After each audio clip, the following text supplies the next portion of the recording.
Guys, this video is brought to you by freedomraffle.org. They are giving away a brand new Tesla Model S Plaid. We love doing giveaways and we love it when you guys win these cars. So head to freedomraffle.org to support our Afghan allies and hopefully win a brand new Plaid. Hello and welcome to another Out of Spec Reviews video. Welcome to beautiful Red Rocks here in beautiful Denver, Colorado, at least in the area. And welcome to the brand new Mercedes EQS SUV. I'm thrilled I'm able to present this car to you today. I'm also thrilled that the global launch of this vehicle is here at home in Colorado.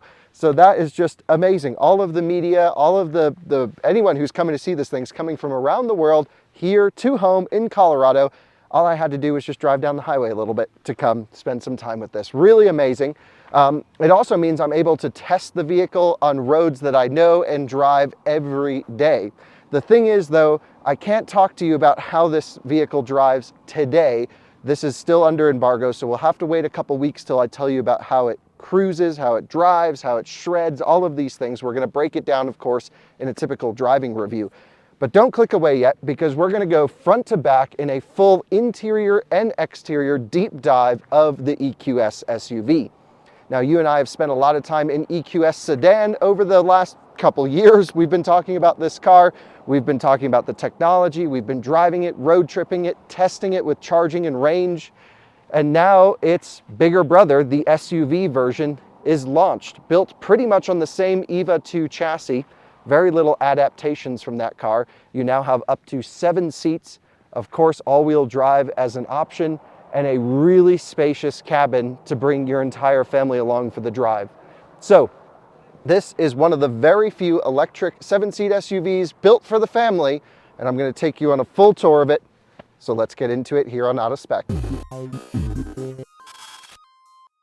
Starting out, I'm going to hit you with some specs so you can kind of understand where this vehicle falls into line before I take you on a full tour. And I think this is always, the most important stuff to me, basically, which is battery pack capacity, 107.8 kilowatt hour usable. That'll sound pretty familiar because it's the exact same 12 module battery pack architecture as the EQS sedan. It's a 400 volt class of vehicle. Not actually that high voltage. It's like 380, 390 nominal, something like this. But then the charging can do a full 500 amps. So you'll get a peak of just over 200 kilowatts delivered to the vehicle. Mercedes claims 31 minutes, 10 to 80% at a fast charger. And I think we've actually beaten that in real world testing. Of course, we're going to do the charge testing with the EQS SUV at some point soon. But overall, we can expect a very similar charging situation to the EQS sedan. Come back here, I'll show you the charging port actually, because charging to me is always the most fascinating part of electric cars. This is where you push it, pops right open. You have a 9, almost 10 kilowatt onboard charger. I believe it's 40 amps, could be 48 amps, depending on what voltage they're calculating it at, but that's totally fine. So 9.6 kilowatt onboard charger, you'll be full every morning without issue.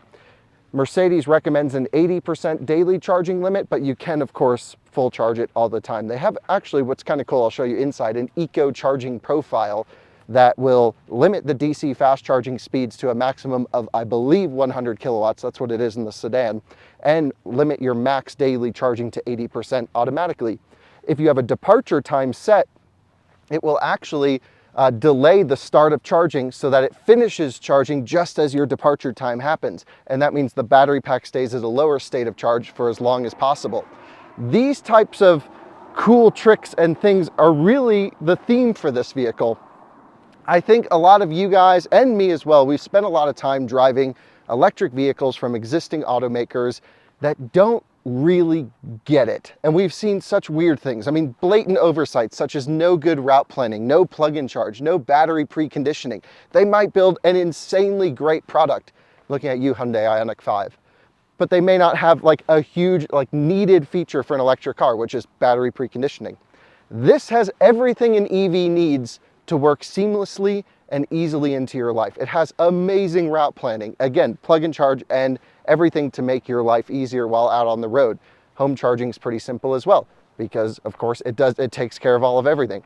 So that's the charging. How about the range? Well, range is a hot topic, and we don't know the EPA rated range for EQS SUV yet. There are 3 variants of it. So you have, yeah, let's get into the variants, shall we? You have the EQS SUV 450 Plus, which is the big battery pack, rear wheel drive only. That's going to be the long range version. I believe WLTP, high 600 kilometer range. That's not really relevant to our market since we rate the vehicles with EPA cycles. I don't love the EPA cycle testing, so we'll have to run it through our own 70 mile per hour loop style highway range test. That's at least somewhat apples to apples, but of course conditions affected as well.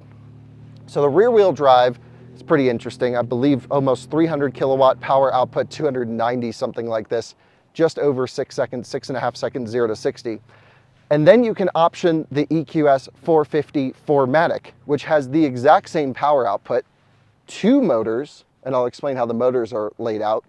And it shaves almost a second off your 0 to 60, but same power output. And we'll have to play around with why that's the case. So you'll have to wait for the driving review to find out. And then you can option up to the 580 4MATIC, which is this one. This is a pretty much maxed out one. Doesn't have every option. It's got the smaller wheels, but it's got everything on the inside. It's pretty nice. And this one is, you know, in that 5 second 0 to 60 range. I forget the exact quoted range, but you know, we'll have to see how it feels when we drive it. So those are the 3 trims. They all use the same battery pack. Some are dual motor, some are single motor. The EQS 450 4MATIC, that middle trim, sort of the lower power all-wheel drive, will launch at a later date, a couple months after start of production. Again, these, we've been to the factory. I've actually filmed a video riding the EQS SUV, which I'll link to in the description, in Tuscaloosa. These are all built in Tuscaloosa.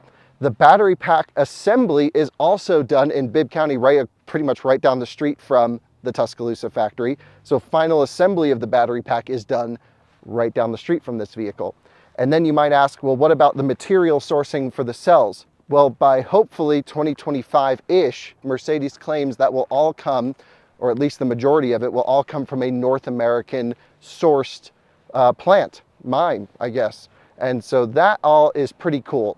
The thing that I like about Mercedes is they're really taking into effect the full carbon output cycle of building a car. Building cars is not the cleanest thing on the planet, but I do love that they're working to make everything localized and cleaner. Also, something interesting, every EQS SUV for at least Europe and North America will be built here in America. Same with GLS and GLE. They're all built here. Love that. Okay, so we got 3 different variants of the car. We have a nice battery pack, 107.8 kilowatt hour. We know that pretty well. We don't really know the range, but my guess is going to be around 300 miles for that rear wheel drive in the EPA cycle, probably high 200s for the all-wheel drive variants. And now it's time to explore the vehicle. So let's go front to back. You might ask about price before I tell you. I believe the starting price is $103,700, but by the time you spec it up to something like this, you're into it for high 120s, low 130s.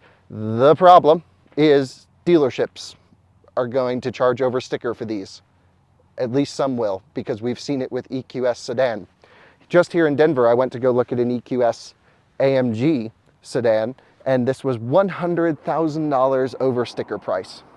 So I would find a Mercedes dealer that you can agree to put in an order one if you're interested, and hopefully agree to a non-over sticker purchase. Of course, the market's softening right now, but this is one of the hardest problems of buying a car from a non-direct sales model, is you have to go through the dealerships. Some are amazing and truly wonderful and enhance the experience, and I would hope to believe that's the majority. And then there's a few out there that really give everyone a bad name, unfortunately. So, starting at the front, let's go through the styling of this thing. And very interesting is we have the Mercedes star on the hood and here, and this lights up as well at nighttime. It's got this little outer rim that has an LED that comes through. It's a bit much, I think. This is a big, you're not going to have a question about what's going on here. And similar to the EQS sedan, of course, we've seen EQE sedan as well, and EQB, which is already on sale. We'll have videos coming on those. This is the EQ sort of bubble grille, sort of, as I'm calling it. Mercedes has optionally added, I don't know how many Mercedes logos there are. I hope someone can count, but way too many Mercedes logos up here for my liking. Thankfully, you can get it just as black, which I think will help a little bit. The problem is, I personally don't think this is the right design choice to highlight the electric models. Why should the electric ones look worse than the combustion ones? Their combustion ones look just amazing. You look at a new GLS right now, you get it on the big mono blocks, you're like, whoa, that thing is imposing, it is awesome, it's in your face. And this, I hate to say it, is a little bit like a blob. Now, Mercedes will tell you this is sensual purity and it's designed for aerodynamics. And I'm like, when has coefficient of drag become the most important figure in a vehicle for design? I don't know. But this is my problem with the EQS sedan. And I can talk about that and how that car drives and everything. But the EQS sedan is truly a world-class vehicle. It's an amazing car that is totally let down by its shape.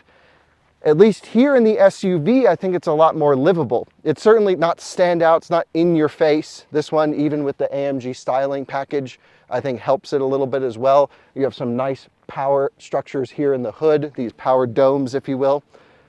I think this actually looks pretty good. It's at least not offensive. I think we can all agree. It has definitely a little bit better of a stance to it, and we'll show you the rear here momentarily. This one is on 21-inch wheels, optionally up to 22 maximum size, and Pirelli Scorpion all-season tire, an OE spec tire, of course.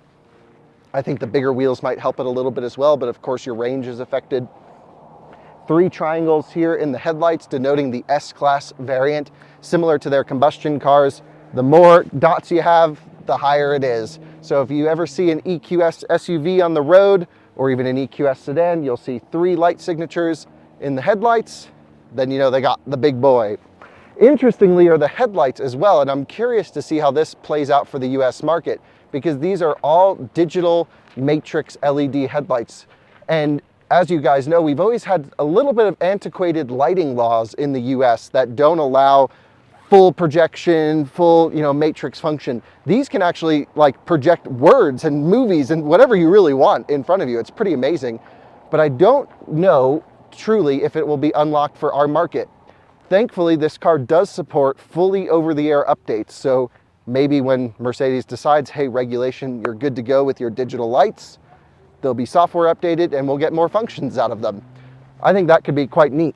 This one, like I mentioned, has the AMG styling pack, and I'll insert a clip here showing you the standard non-AMG exterior design. It's a much simpler design through here, much less of this plastic coming through, but I think actually personally this looks pretty good. Here's what the other one looks like. And here, just to show you the differences, you can see the non-AMG styling, so much less aggressive front bumper in this area. The plastic over here not filled in with color. A little bit different wheel choice here. Still looks quite nice, but I think the AMG styling is a little bit more my style. But overall, yep, looking pretty good like this. Here's one of the green colors, actually. This one looks pretty cool in non-AMG styling as well. Here you can really see the difference.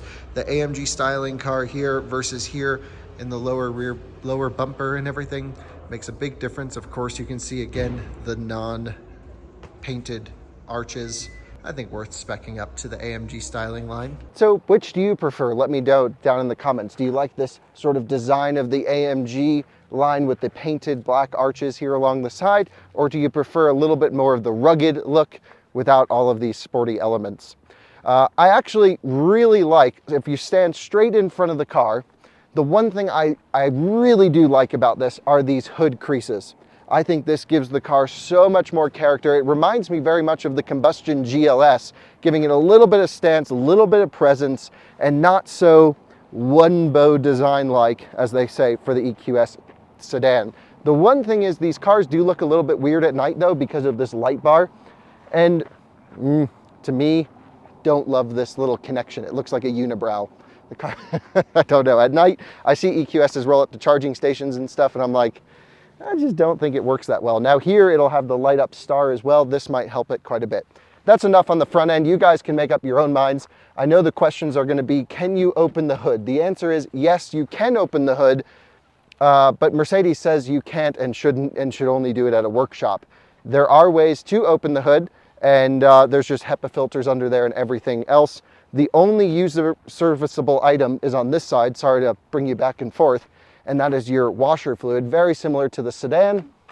You fill up your washer fluid right here on the side, and there you go. To me, this is very weird engineering, especially with the BMW iX have a similar approach where you can't open up the hood. They don't put this big thing on the side. What they do, which is really interesting, is you actually open up the BMW badge on the hood so it doesn't look like there's an extra component, an extra crease in the car, and I thought that was really smart.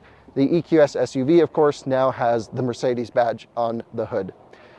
Okay, coming down the side of the vehicle, I just think if you take a look of this side proportion, it's quite nice. It's, of course, rounded. There's no hard creases, no hard edges. It's a very soft design, but really a good looking car from the side profile, truly. And I think this is going to lead to its popularity over the EQS sedan, just in terms of styling and practicality. There's a lot of work being done to improve aerodynamics and wind noise especially. There's also an option to have the windows glazed and the huge sunroof actually sealed a little bit differently with some wind deflectors. It's called Acoustic Comfort Package, I believe. I don't know if it's actually standard for our US market or not. Usually some of those smaller packages we get included. But come over here and take a look at this. The mirror is included, or I should say installed in the shoulder of the front door rather than coming off of the A-pillar. And the reason purely is for wind noise through here, which is pretty cool. I like that design quite a bit. The door handles, of course, are powered, so you just push on the outside and they'll pop out. They're also backlit at night, which gives it a really nice approach. It gives you a good view when you approach. And look at how huge this rear door is. I'll give you a sneak peek into the back of this car. Take a look before we do the full interior review. We have some of our bags in there, forgive us, but just a massive, expansive space in there. Truly, I think going to be the most luxurious electric car on the market today until the Maybach version comes or Rolls-Royce electric comes to market. This might be the most luxurious. I showed you the charging port as well. Because we have a global audience, in China you'll get the GBT port. Here in US we get CCS1, in Europe you get CCS2, and then in Japan you actually get CHAdeMO and the AC charging port, which is pretty interesting, similar to most cars in Japan still using CHAdeMO. Interesting that you have to design electric cars for all of these different markets. This particular EQS, if you're wondering, of course, is a US spec car, so this is an American spec version. The rear of this thing, truly awesome. You have these really nice shoulders over here. I really like how muscular this looks in the back. I love the light bar. You know, similar this Helix design we've seen from EQS sedan in the taillights. I think it's shown really nice here in the SUV. A little bit different shape, works really well. A crease in the taillight for a little bit of aerodynamic efficiency. Rear wiper. I know a lot of people were going to ask about that. Let me show you inside of the trunk here so you can see some of the space on the inside. Right now I have the optional third row seating up. I'll fold them down for you in a little bit, but this is just a little sneak preview of the inside. Really, really nice load height, I believe. And the one thing that I wish this had that it doesn't right off the bat, and maybe we'll get into the more details later, is that because this is on air suspension, there's no way to lower it to make loading easier. It is fixed from the rear. A lot of vehicles now will have the option where you can raise and lower the back. Not here. EQS SUV will also be towing capable in Europe and the US, I'm told. I'm not sure on all of the specs yet for that, but I'm really looking forward to it.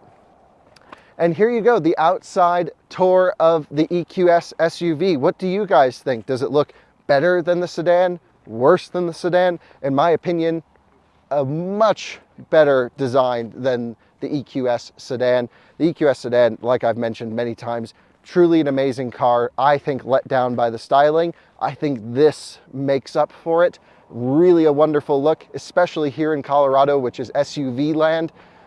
But as always is the case with modern Mercedes, it's not so much about the exterior design as it is about the interior design and material choices.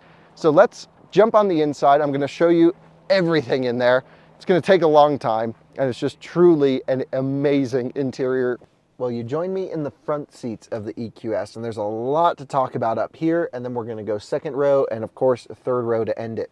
The one thing to keep in mind is, of course, you're just thrown in the face with this giant hyper screen right here, and this is you know, similar to the EQS sedan. Also similar to the EQS sedan, you can option this with just the smaller screen, I believe on the standard 450 plus. I actually prefer the smaller screen rather than the hyper screen, but we chose to get a maxed out one here. One thing I love that Mercedes does is take a look at the trim and how it all lines up.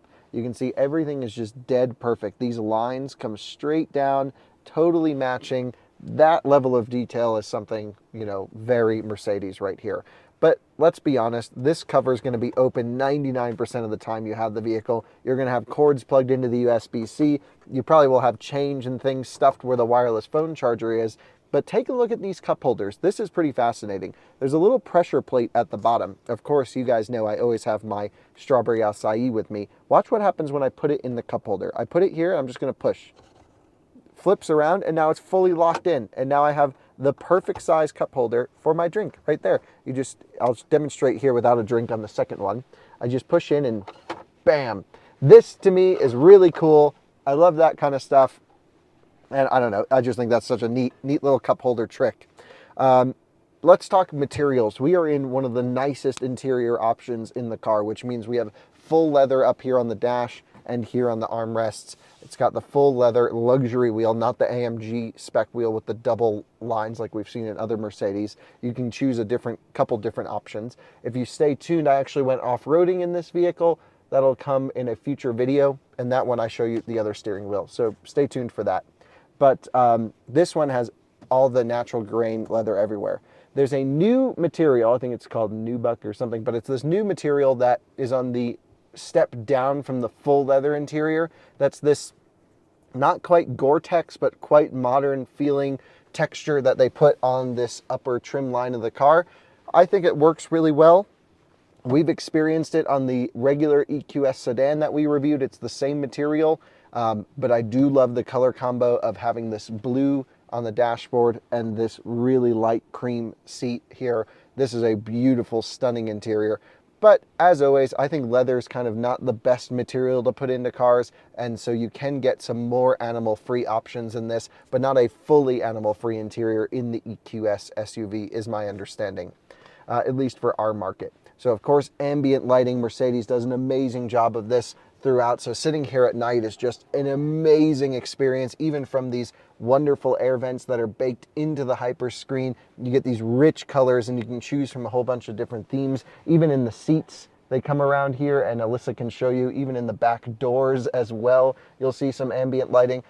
At nighttime, this thing is just a amazing colorful experience. It's honestly really fun. I do enjoy the ambient lighting, and compared with the BMW iX or Tesla Model X, this has a lot more ambient lighting. Compared to e-tron actually has quite a bit as well that run through the center armrest and everything, but I wouldn't make a buying decision based off ambient lighting. This just is really fun to play around with. And take a look at this. I forgot to mention it. Take a look. The seat belts even light up, similar to our e-tron. And here you can get a very interesting look at the interior lighting throughout. Bunch of different themes here. This is what I was talking about, how the vents light up, very similar to EQS sedan.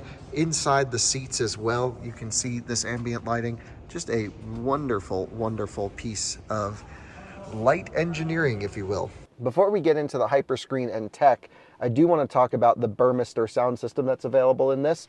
Incredible sound system, almost 800 watts of power. Sounds really good. It's not, you know, top world class, I would say. It's not like a Maybach system, which is just crazy. But for what this thing is, it definitely bumps. It's got solid bass, and it's a really high quality sound system. It's actually, I believe, also Dolby Atmos, so it has full surround, and you can put in lossless audio files and have a great experience listening. Okay, so I can talk about the seats a little bit, because the seats are pretty cool. First of all, take a look at the design. Pillow on the headrest, really nice sculpted, perforated, smooth grain leather texture throughout the entire seat. I'm curious to see how these will wear over time, because this only has 3,200 miles on it, but take a look over here on this side of the seat. You can see some creases and things. So I think these will require some care, just like any Nappa, or I should say natural leather seat. I don't specifically know if this is Nappa, but yeah, that's certainly something to keep in mind for sure. One of the reasons that it's smooth grain everywhere you touch and sort of a harsher grain throughout, I think, is for this reason, where your knees are hitting this, just like EQS sedan. There's a little bit of a harder wearing leather pattern up this way as it goes across the dash, not this fine grain leather that you see in places where you may not be touching or rubbing up against all the time. The steering wheel is a wonderful fine grain, big steering wheel sitting right in front of you, and thankfully a round one. Both Tesla Model X and BMW iX, this car's direct competitors, have awkward and weird shaped steering wheels. If you just want a round wheel, here you go. And it's quite a large wheel, very limo sized wheel, but in the hands, it's a really nice feeling.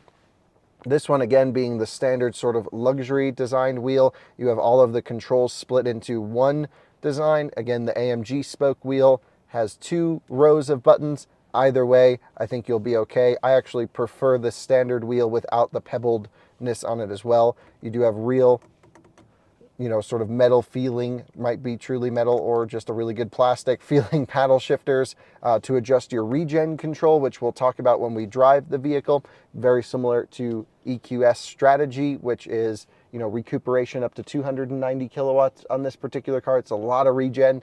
And we'll talk about that in the driving review. It's not necessarily an impression. It does a lot of regen, no question, but we'll save that for the review. The stocks up here, unbelievably high quality feeling. Just the notches of everything feel so nice.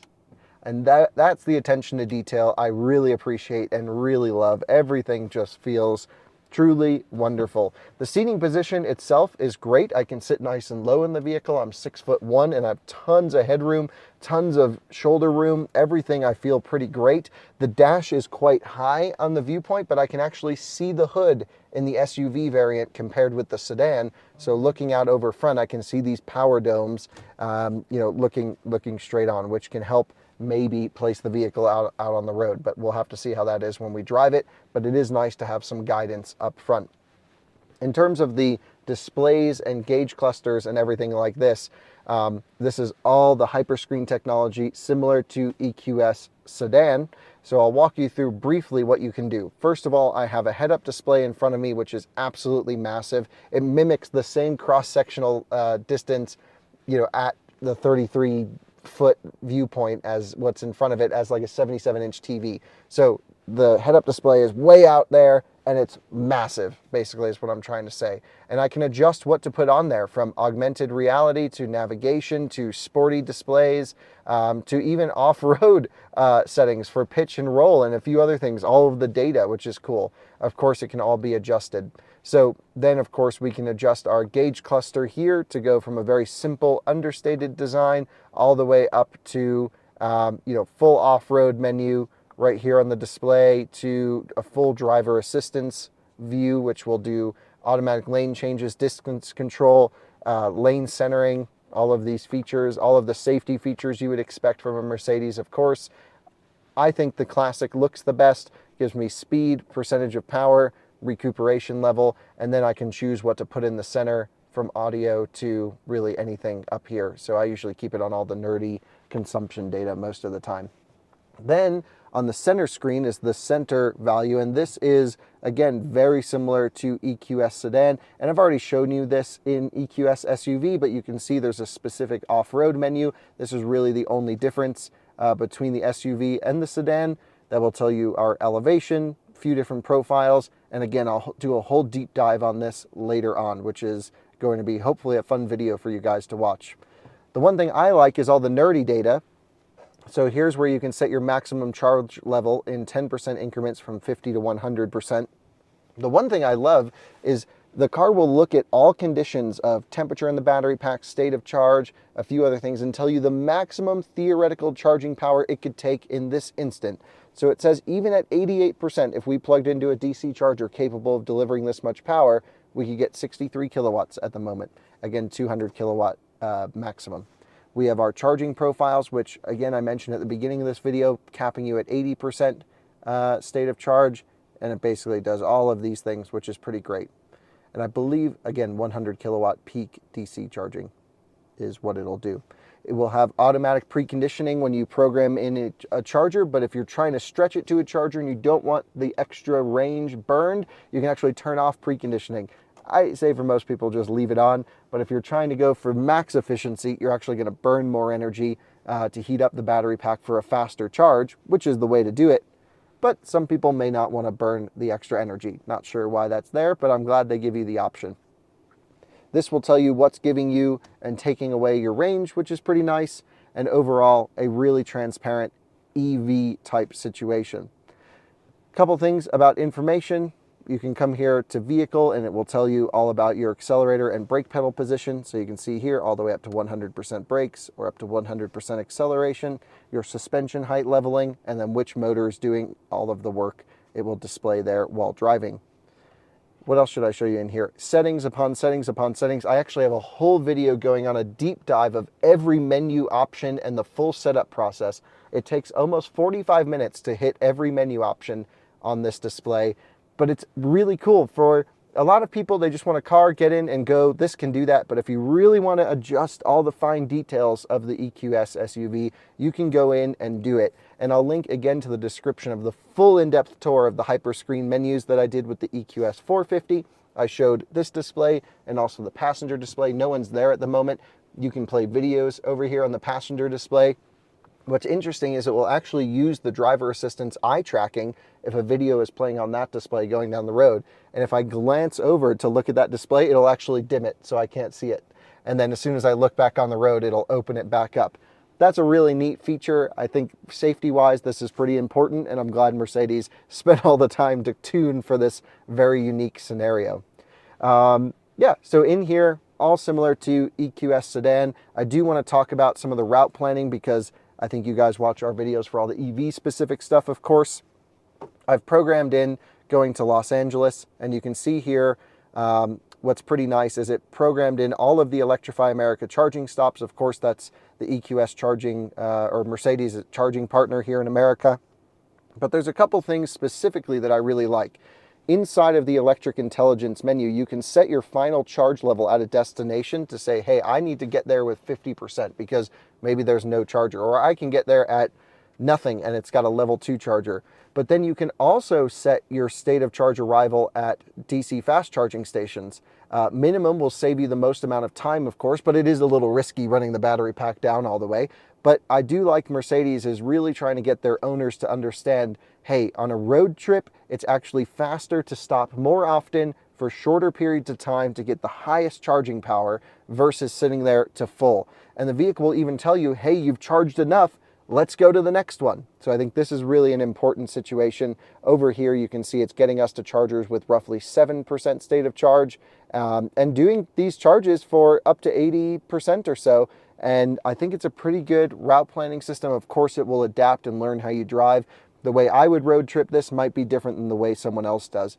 The other nice thing about this system is it actually includes real-time availability at charging stations. So if one happens to get full, it can dynamically route around that in real time. So it has piped in station availability and uptime, and you have to rely on the station provider's information for that, of course, which hasn't always been accurate in the US, at least recently. But hopefully this will improve over time. And then it'll do all the EV things to get you there at a low state of charge to maximize your charging power. Really wonderful for road trips. Again, most people aren't road tripping all the time, and you just plug it in at home, charge it to 80%. You'll have more than enough range to do everything you need to do every day. From a seating perspective, this one has, of course, the comfort seats with massage possibilities, which is really wonderful. I think I'll go for a classic massage. This makes the road trips so nice. The other thing I actually really love are the included pillows. Alyssa's not a fan of them, but I think they're great. You can put your head in the pillow and it's just so comfortable to sit in this seat and get a massage. What a wonderful seat this is. Why don't you like the pillows, Alyssa? Reminds me of an airport. Reminds her of an airport, or you mean an airplane? Well, yeah, those like little neck pillow things. Yeah, the neck that pillows. It's always really nasty and you never wash them, so. Yeah, so Alyssa doesn't like it for sanitary reasons, but you can clean these at least, which is nice. Yeah. And hopefully it's only your head hitting them. Well, yeah, that's the thing. Other people get in your car. Other people get in your car and this absorbs all their nasty germs. Mm-hmm. So maybe when someone borrows the car, just take the pillow off.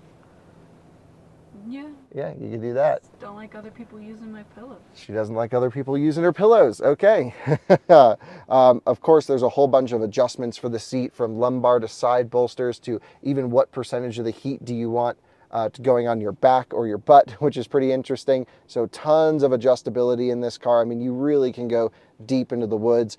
Energizing comfort, of course, is actually really nice. You know, at first I thought, okay, this is kind of silly. The car's going to play certain sounds to make me feel a certain way. But then you realize it's like, it's changing the climate control. It's changing the color of the ambient lighting. The screen's playing certain things. And so, for example, I'll put it on Vitality just to give you a general idea, just for a couple seconds. And everything about the car changes to give you this sense of feeling. So let me show you.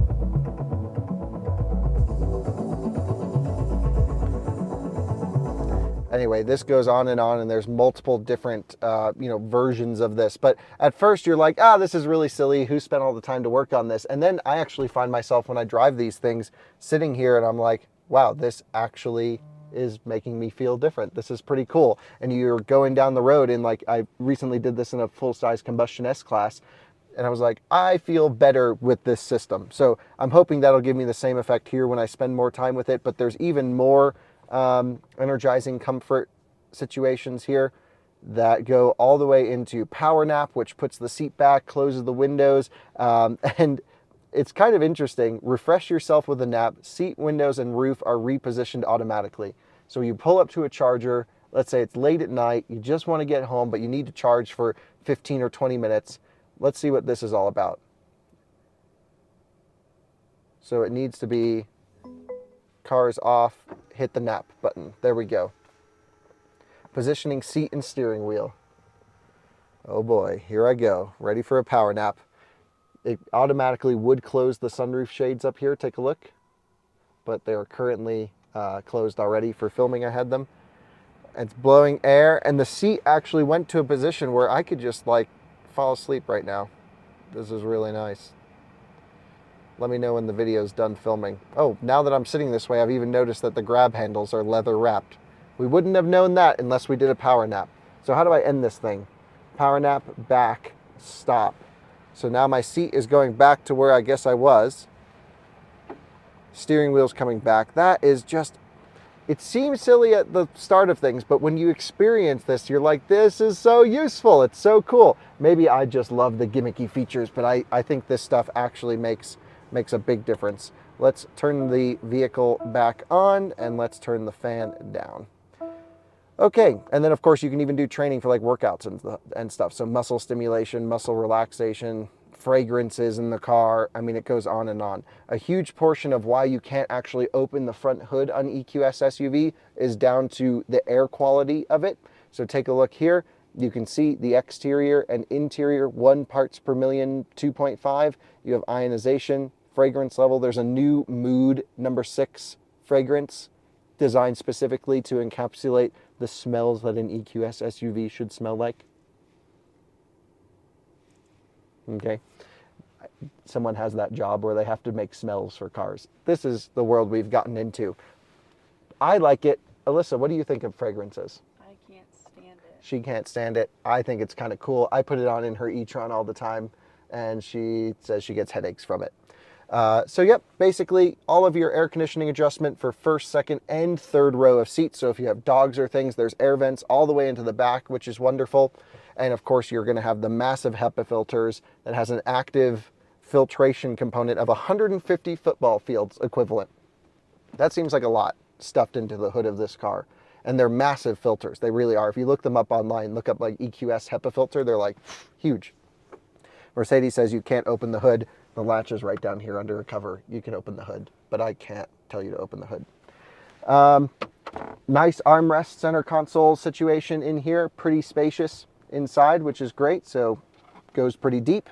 You have, of course, just like the sedan, all of the different adjustments for hotkeys to get into the MBUX system here.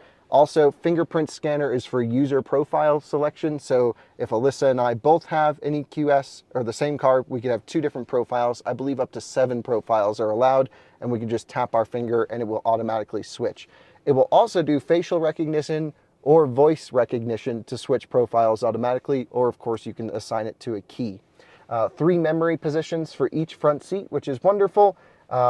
Overall, just a fantastic front seat cabin, a great sight line everywhere in the vehicle, and yeah, this is just a wonderful place to pass the time. It is so high quality, it's so luxurious, and there's a lot of thoughtful features that you're not going to learn everything about your car on day one. You'll just constantly keep finding things as time goes on as to what this system can do. It's really quite powerful, actually, and I'm a big fan of it. Personally, though, I would go for the small screen. But when you start optioning up the car, sometimes they make you get the hyper screen on the higher spec versions. So that's the front seat for you. Just could go on and on and on. I think this is the abbreviated version, if you will. But if you just want to know, yes, plenty of room, and 2, yes, very comfortable. Let's try the back seat out. Jumping into the back of the EQS SUV. By the way, filming this in a dirt parking lot, already noticing all of the footprints and everything back here in this white carpeting. If you have kids, I would highly recommend maybe getting some rubber floor mats. Would be kind of a nice addition. So let's close the rear door, soft close door, which is really wonderful. And this one's actually fitted with the rear seat entertainment, which I'll touch on here momentarily. It also has the extended climate control option. So I have all of the same air filtration level right here. And then of course, fan levels, temperature, and face or feet separation of air. And of course, air vents into the 3rd row as well. So for pets or for children, whichever is more important can be up to you to decide. They can have good airflow. So let's take a look. Center console, nice. Tablet, nice. This is always so cool to play around with these things. So opening up the tablet, please place the MBUX rear tablet in the holder again. Okay, and it's just running on Android. So here we are, placed in the holder. And all right, now it's booting up. So as you're sitting in the back seat, pretty much all of your controls for the rear screens and even more things can be controlled right here from the tablet, which is a really nice approach, a very German approach to this type of thing. But people love this stuff. Wireless phone charger inside of here is a really interesting touch as well. What do these little buttons do? Oh, this is just for the latches to come in. Pretty neat. Ski pass through, does it have? Doesn't seem to. Nope, so the seats will fold down for the skis. Let's turn these displays on right here, rear right display. It's connecting to this. I can have my own profile back here, and it's basically a small version of MBUX right here. So I can do navigation, I can see exactly where we are, I can see all of the charging data, the consumption data. It's pretty much everything that passenger display can do, which I have a whole video on, you can do back here. This is a big upgrade in comparison to other rear seat entertainments. A lot of them are just purely let's just stream your phone to it and it's a video device. This is full MBUX running back here. So if you are going to be using this either for kids or for shuttling and you trust them, you can have access to everything here, all of the info about the vehicle. It's really a wonderful thing. You can even adjust volumes. Of course, there's headsets that can pair directly with these if you wanted to play music. It's a really, really great feature. I love the rear seat entertainment in this. Typically, I don't recommend it, but an EQS SUV, it's kind of like, yeah, you should probably go for it. It's pretty nice. In terms of sitting back here, with most electric vehicles, of course, the battery is in the floor, so your knees are quite high. I think this is almost no exception. There's not much scalloping happening in the floor, and you can see here my thigh actually has a little bit of air gap to the seat if I hold my legs close. Now, thankfully, this is a really big cabin, so I can stretch my feet a little bit far forwards. I can also move the back seat, I believe, 5 inches forward and back, and I can tilt the rear seat 14 degrees forward or 5 degrees recline from the on-center position. So this is a really nice function as well. But I think most comfortable is second row all the way back, full recline, good movie on the system, sunshade overhead comes all the way back for this big roof panel right here. I like to have that closed, just nice to have the extra light come through. And of course, rear heated seats are an option as well. The sound system, right here, you have these beautiful speaker grills. Everything back here feels great. In terms of USB-C ports, you can see Extras right here, HDMI in to play for the screens correspondingly, and all the USB-C ports are 100-watt power delivery, is my understanding, which is a really, really key thing. Most cars, I think the maximum I've ever heard of on another car might be 45 watts. This thing rips. 45 watts, MacBook Pro, you can charge up no problem. So the rear seat of this, by the way, in comparison to the EQS sedan, is so much better. Actually, the problem with the EQS sedan, once you get over the styling, the only real major drawback of that vehicle, in my opinion, is the rear headroom. I don't fit in the back of the EQS sedan. So if I was being chauffeured, which for the Chinese market especially, this is a really hot topic, this is the vehicle I would want to be chauffeured in much more than the EQS sedan. Just so much more leg room, knee room, everything feels so much better. And most importantly, my head is not totally at an angle because of this efficiency design on the outside. I really like the SUV interior proportions. What we're actually going to do now is check out the third row. We're going to put Jordan back there, and he's going to be stuffed in the back. Again, the third row for this is not suburban levels, but this is a really big car. It's nice to have 7-seat as an option. If you pick up your child's friends from soccer practice or something, it's nice just to have the extra room. But I wouldn't go into this expecting putting 6 or 7 full-size adults in this for every trip, for every long journey. But a lot of people need 7 seats, so let's see if it's even usable back there. And now time for the third row test. Jordan, give us your backseat third row review. Genuinely the best materials I've ever seen in a third row. So nice materials. Yep.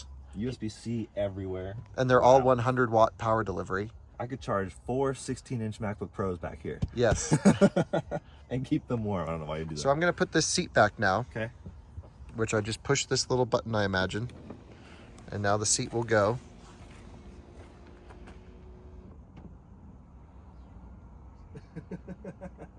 So let's take a look. So the driver's seat is almost in the position where we left it. Okay, so it knows that you're back there and it stopped. Really? Yeah, so it's got all the angles. So I'm going to put the backrest back a little bit here. Yep. Let me know when you start to get crushed. I'm good there. All right. That sounds good. Yep. So that's maxed out. And how tall are you? 6 foot. 6 foot. Okay. Now I'm going to take a look as someone 6'1". The front seat again is adjusted for someone 6'1", and I actually fit here. I mean, I'm a little bit more forwards than I would like, but you could do it. I could do. Now there can't be a 6 foot person next to me unless they have no legs. Okay. But I could do it. But for kids, this would be no problem. Yeah, this would be great for kids. Holy cow. Yeah, or if you just have some friends you're taking cross town. Yep. Very good. Well, I think it passes the third row test better than I thought, actually. That's pretty impressive. And then I think we'll just click this little button, and then everything will slide forward. How's the egress? Yeah, let's take a look. Not bad. Not bad at all. Right, so that's usable. That's an actual usable third row. I really like that. And heated. Really nice back there. All right, now it's time to take a look at what everything looks like folded down in the back with full maximum trunk space availability. So let's take a look right here. We have a couple switches right off the bat that I'm finding. First time doing this. So what I'm gonna do is click these switches forwards, both of them, and you can see the right side's going. Let's hit the left side, there they go. And now they are automatically folding down. The front seats move forward. Take a look in here, Alyssa. You'll see everything's folding down in the second row. Now the third row hasn't folded, so I guess this one's for the headrests, would be my guess. And then this switch is to fold the rear seats down, I would think. Yep, there we go. And then you push this latch, super duper easy, totally flat load floor. I'm not sure the white interior will hold up really well with the white carpeting. My preference would have actually been to have black carpeting with this really light cream seat as more of a contrast. And there are different interior combinations you can go for. There's also underfloor storage here as well, which houses the charging cable, some of our camera gear, of course the shade, which will go into the back, this rear shade. And I don't know if we mentioned, but the third row seats are actually heated, which is really nice. And rear vents, of course, for the third row. So that's what they look like totally down. Let's see how hard it is to lift everything up. I'm going to start with the third row. So let me open up this back door. And you can just lift straight up on it. Easy. Can I do this side from here as well? Yes. That's really not bad. Now, in terms of raising the second row, Let's try these switches over here again. What I'm going to do is just pull back on them and they'll automatically come. I don't even have to hold the button. So there they go, coming back. Come around the side here. Let's take a look at what it looks like from this angle, and you'll see the seats kind of stopped in this position.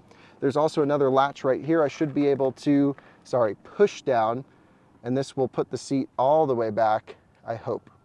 So the front seat's going. Nope, the rear seat's kind of stayed right there. So what you might have to do from this point is actually, nope, not that one.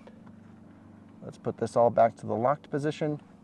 You may have to use these controls here to then put the second row seat back into their original position. I kind of wish this button would do that. Maybe it takes some playing around or some software things, but that would be nice if you could just hit one button and everything goes full back. Maybe it's doing it because the third row is up as well. They don't want to crush the third row legs. And there you have it, a full interior and exterior tour of the EQS 580. This one, again, having the rear seat entertainment option and the AMG styling packages. I think it's a really wonderfully designed package, especially when compared to the EVA 2, this car's chassis sibling, the EQS sedan. I personally prefer the proportions of the EQS SUV. I think it's a much better cabin just for room and comfort, and I think they're going to sell a ton of these just off of my initial impressions of how everything feels.